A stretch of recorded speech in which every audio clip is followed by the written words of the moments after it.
আসসালামু আলাইকুম। তবাকের দুনিয়া আপনাদের সবাইকে স্বাগতম।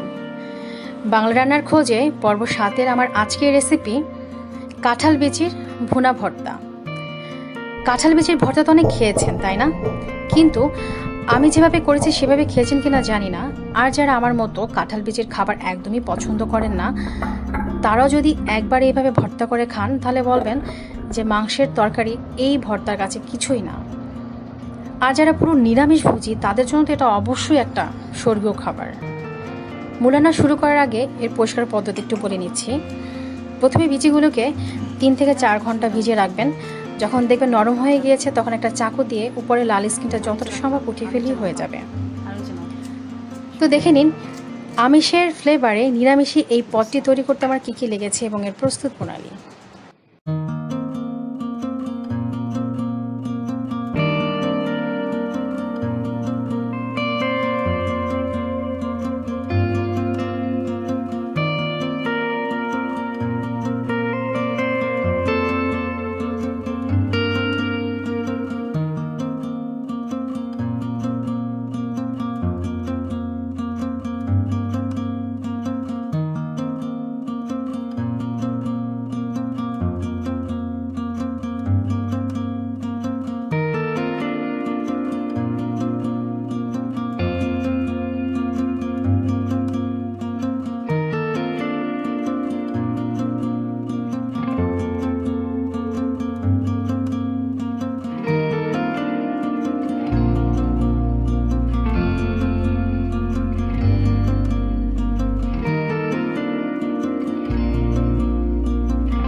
কাঁঠাল বিচির ভুনা ভর্তা হয়ে গিয়েছে।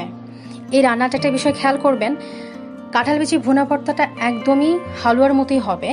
যখন দেখবেন প্যানের গায়ে আর লাগছে না তখনই উঠিয়ে ফেলবেন। খুব একটা বেশি ভাজা দরকার নাই, কারণ বেশি ভাজলে যখন ঠান্ডা হয়ে যাবে তখন একটু শক্ত হয়ে যাবে আর কি। যদি আমার এই রেসিপিটা আপনাদের ভালো লেগে থাকে তাহলে অবশ্যই কমেন্ট করবেন, বাসায় তৈরি করবেন, আপনার বন্ধুদের সাথে শেয়ার করবেন এবং নতুন নতুন রেসিপি পেতে চ্যানেলটি সাবস্ক্রাইব করবেন। তো দেখা হবে ইনশাআল্লাহ নতুন কোনো রেসিপি নিয়ে। সেই পর্যন্ত আল্লাহ হাফেজ।